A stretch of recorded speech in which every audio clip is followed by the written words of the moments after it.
Hello everyone, welcome to commerce lectures. I am Neha. आज हम करेंगे क्लास 11 बिजनेस स्टडीज़ एंड आज का हमारा टॉपिक है इंपोर्ट प्रोसीजर। सो गाइस, इसके लिए सबसे पहले जानना ये ज़रूरी है कि इंपोर्ट का क्या मतलब होता है। इंपोर्ट ट्रेड का मतलब है कि जब हम गुड्स खरीदते हैं किसी फॉरेन कंट्री से, यानी किसी और बाहर के देश से गुड्स खरीदते हैं और उसे अपने देश में लेकर आते हैं, तो वो इंपोर्ट ट्रेड कहलाता है। सबसे पहला स्टेप इसका क्या है? Trade inquiry. इसका क्या मतलब है? यानी जो इंपोर्टर होता है, यानी जो गुड्स खरीदता है, वो एक्सपोर्टर को रिक्वेस्ट भेजेगा। एक्सपोर्टर यानी जो दूसरा देश गुड्स हमें भेज रहा है, ठीक है। इंपोर्टर एक्सपोर्टर को एक रिक्वेस्ट भेजेगा, ठीक है, कि भाई जो भी तुम अपने गुड्स बेच रहे हो उसका क्या प्राइस है, कैसी क्वालिटी है, क्या टर्म्स एंड कंडीशंस है आपके गुड्स की, आपके प्रोडक्ट्स की, प्लीज़ वो मुझे बताइए। फिर एक्सपोर्टर क्या करता है? बदले में उसको कोटेशन सेंड करता है। कोटेशन भी एक टाइप का डॉक्यूमेंट होता है। इसमें क्या लिखा होता है? सारी डिटेल्स जो कि किसने मांगी है? इंपोर्टर ने मांगी है। जैसे कि ये मेरा प्रोडक्ट है, उसका ये प्राइस है, ये क्वालिटी है, डिज़ाइन है, ये साइज़ है, इसका इतना वेट है, ये टर्म्स एंड कंडीशंस है। ये सभी चीज़ें लिखकर एक्सपोर्टर किसको देता है? इंपोर्टर को देता है। फिर क्या होगा? Procurement of import licence. यानी अगर हमें गुड्स किसी दूसरे देश से खरीदकर अपने देश में लेकर आने हैं तो उसके लिए हमें लाइसेंस की एक ज़रूरत पड़ती है, ठीक है। बिना लाइसेंस के हम किसी दूसरे देश से कुछ भी खरीद कर अपने देश में नहीं ला सकते हैं। इसके लिए हमें क्या करना पड़ेगा? इंपोर्टर को रीजनल इंपोर्ट एक्सपोर्ट अथॉरिटी में जाना पड़ेगा। अपने रीजन की जो इंपोर्ट एक्सपोर्ट अथॉरिटी है उसमें जाएगा और वहाँ पे अप्लाई करेगा और बोलेगा कि भाई मुझे इंपोर्ट एक्सपोर्ट कोड नंबर दे दो, IEC नंबर दे दो, ठीक है, क्योंकि मैं इंपोर्ट करना चाहता हूँ कुछ गुड्स दूसरे देश से। नेक्स्ट चीज़ है ऑब्टेन फॉरेन एक्सचेंज। यानी जब कभी भी आप पेमेंट करते हैं किसी दूसरे देश को, जैसे कि हम इंडिया में हैं तो हम रुपीज़ में पेमेंट नहीं करेंगे। जिस भी देश के साथ डील करेंगे उसी देश की करेंसी में पैसा देंगे। सो इंडिया के इंपोर्टर को क्या करना होता है? इंडियन करेंसी को बदल कर किस में कन्वर्ट करना होता है? फॉरेन करेंसी में। यानी जिस भी देश के साथ बिजनेस कर रहे हैं उस देश की करेंसी में पैसा कन्वर्ट करना है और उनको उसी फॉरेन करेंसी में पैसा देना है, पेमेंट करनी है। तो इसके लिए हम क्या करेंगे? इंपोर्टर जाएगा एक बैंक के पास और बैंक में जाके एक एप्लीकेशन देगा और साथ में इंपोर्ट लाइसेंस भी जो है उसकी भी कॉपी देगा और बोलेगा कि मैं इंपोर्ट का बिजनेस करना चाहता हूँ, इसलिए प्लीज़ मुझे जो है फॉरेन एक्सचेंज दे दिया जाए। तो उसके बदले बैंक उसकी एप्लीकेशन एक्सेप्ट करेगा और फॉरेन एक्सचेंज दे देगा। नेक्स्ट चीज़ देखो क्या है।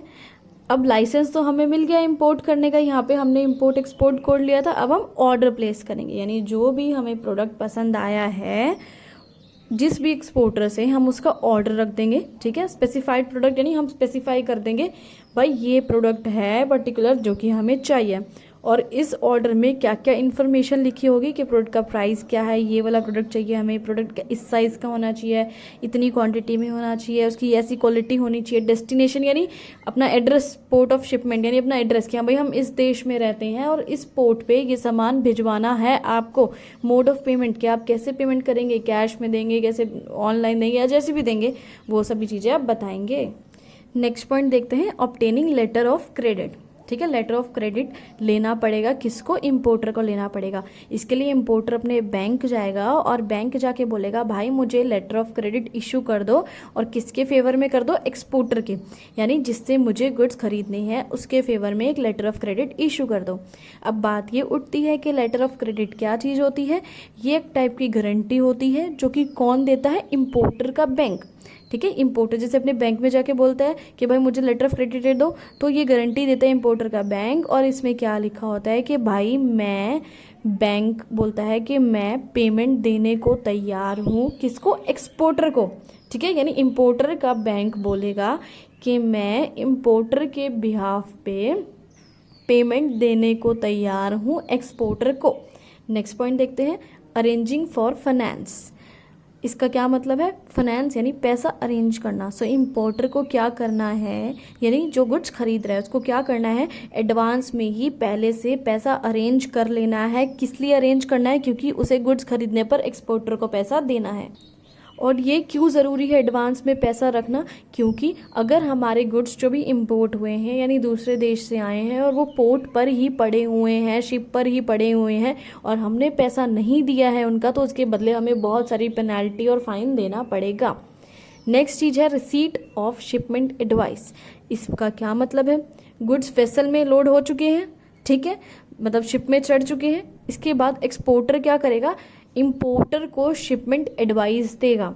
और इस चीज़ में क्या लिखा होगा, शिपमेंट एडवाइस होती क्या चीज़ है, इसमें सारी इन्फॉर्मेशन लिखी होगी कि भाई इनवॉइस नंबर क्या है, बिल ऑफ लैडिंग क्या है, नेम ऑफ वेसल लिखा होगा कि गुड्स कहाँ पे हैं, भाई कहाँ रखे हुए हैं, कौन सी डेट को रखे थे, और पोर्ट ऑफ एक्सपोर्ट कि कौन से पोर्ट से ये है भेजे गए हैं, गुड्स का डिस्क्रिप्शन कि किस टाइप के गुड्स हैं, गुड्स की क्वांटिटी, कितने गुड्स भेजे हैं, ये सारी इन्फॉर्मेशन कौन भेजता है, एक्सपोर्टर भेजता है। किसको भेजता है, इंपोर्टर को भेजता है। नेक्स्ट पॉइंट करते हैं। नेक्स्ट पॉइंट है आपका रिटायरमेंट ऑफ इम्पोर्ट डॉक्यूमेंट्स। इसका क्या मतलब होता है, जैसे कि गुड्स अब चढ़ा दिए हमने शिप में, ठीक है, इसके बाद एक्सपोर्टर जाएगा और कुछ डॉक्यूमेंट्स जाके अपने बैंकर को देकर आएगा, ठीक है। और वो इंपॉर्टेंट डॉक्यूमेंट्स क्या होंगे जो वो बैंकर को दे के आएगा, जैसे letter of credit, bill of exchange, certificate of origin, marine insurance policy, ये सभी चीज़ें। अब ये जो डॉक्यूमेंट्री बिल ऑफ एक्सचेंज है, दो टाइप्स का है। इसका क्या मतलब है, डॉक्यूमेंट्री बिल ऑफ एक्सचेंज यानी ये बिल ऑफ एक्सचेंज और साथ में ये सारे डॉक्यूमेंट्स, ठीक है, इनका नाम दिया गया है डॉक्यूमेंट्री बिल ऑफ एक्सचेंज। सबसे पहला है डॉक्यूमेंट्स अगेंस्ट पेमेंट, दूसरा है डॉक्यूमेंट्स अगेंस्ट एक्सेप्टेंस। अब इसमें क्या डिफरेंस है, इसमें क्या होगा, एक्सपोर्टर का बैंकर जो है वो ये सारे डॉक्यूमेंट्स इंपोर्टर को देगा, लेकिन कब देगा, अगेंस्ट पेमेंट, यानी पहले पैसे लेगा और फिर सारे डॉक्यूमेंट्स देगा।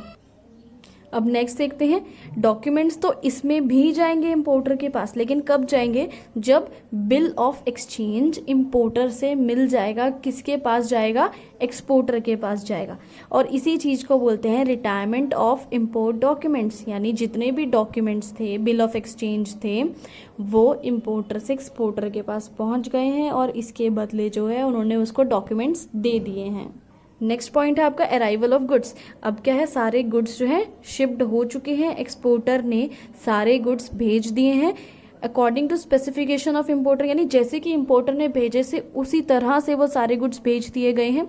अब क्या होगा, इंचार्ज ऑफ करियर, चाहे शिप का इंचार्ज है, चाहे एयरवे यानी एरोप्लेन से आ रहे हैं गुड्स, कहीं से भी आ रहे हैं, उसका इंचार्ज जाके किसी ऑफिसर को, इंचार्ज को बोलेगा, चाहे वो डॉक पे जाए यानी शिप पे, और एयरपोर्ट जहाँ पे प्लेन उतरता है, किसी को भी जाके बोल देगा कि भाई गुड्स आ गए हैं। अभी शिप वाला जो है वो डॉक को बोलेगा, और एयरवे यानी एरोप्लेन से आ रहे हैं तो एयरपोर्ट वाले को बोलेगा, ऑफिसर को, कि भाई गुड्स आ गए हैं। अब गुड्स आ गए हैं तो सबसे लास्ट पॉइंट है आपका कस्टम क्लियरेंस, यानी कस्टम्स ड्यूटी देनी है। तो गुड्स जब आते हैं इंडिया में तो उसके लिए पहले कस्टम क्लियरेंस लेना पड़ता है, कस्टम ड्यूटी पे करनी पड़ती है। तो इसके लिए सबसे पहले इंपोर्टर को क्या करना है, एक डिलीवरी ऑर्डर लेना है। और ये डिलीवरी ऑर्डर कहाँ से कैसे लेना है, on the back of bill of lading, bill of lading के ऊपर, सॉरी बिल ऑफ लेडिंग के बैक यानी पीछे जो है शिपिंग कंपनी जो है डिलीवरी ऑर्डर लिख कर देगी, ठीक है।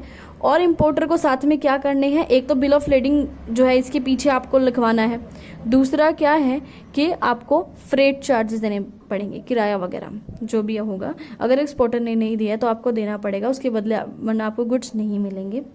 और क्या करना है आपको, इंपोर्टर को डॉक के ड्यूज़ देने पड़ेंगे। डॉक से रिलेटेड जितने भी ड्यूज़ हैं, कोई भी फ्रेट है या कोई भी किराया है, कुछ भी है, कोई भी फॉर्मेलिटी के पैसे हैं, वो सभी आपको देने पड़ेंगे। और जब आप उसको वो डॉक के जितने भी ड्यूज़ क्लियर कर देंगे, उसके बदले आपको क्या मिलेगा, पोर्ट ट्रस्ट ड्यूज़ रिसीट, ये एक रिसीट मिल जाएगी। अब क्या करेंगे आप, अब इंपोर्टर एक फॉर्म फिल करेगा जिसका नाम होगा बिल ऑफ एंट्री। इस बिल ऑफ एंट्री के फॉर्म के फिल करने के बाद क्या किया जाएगा, कस्टम ड्यूटी एसेस की जाएगी, यानी कैलकुलेट की जाएगी। क्योंकि जब कैलकुलेट करेंगे तभी तो आप पे करेंगे, है ना। तो आप बिल ऑफ एंट्री जो है आप फॉर्म भरेंगे, फिर जो है आपके जो ऑफिसर हैं वो एसेस करेंगे, कैलकुलेट करेंगे कस्टम्स ड्यूटी। फिर क्या होगा, जो इंपोर्टर ने भरा था आपका बिल ऑफ एंट्री का फॉर्म, वो सुपरिटेंडेंट को दे देगा। फिर सुपरिटेंडेंट क्या करेगा, जाके जितने भी गुड्स आए हैं, इंपोर्टेड गुड्स यानी दूसरे देश से आए हैं, उन सबको फिजिकली एग्जामाइन करेगा, यानी पर्सनली चेक करेगा जाके, भाई गुड्स जैसे बोले थे, जो बोले थे वही आए हैं या नहीं आए हैं। फिर जब गुड्स एग्जामाइन हो जाएंगे तो पोर्ट मैनेजर क्या करेगा, जितने भी चार्जेस हैं, कस्टम ड्यूटी है, जो भी है, वो सारी चीज़ें एक्सेप्ट करेगा, सारे पैसे ले लेगा और एक रिलीज ऑर्डर इशू कर देगा। और इस ऑर्डर में क्या लिखा होगा कि भाई इंपोर्टर जो है अपने गुड्स की डिलीवरी ले सकता है। चलिए वीडियो खत्म हुआ। Thanks for watching this video. Please like and subscribe.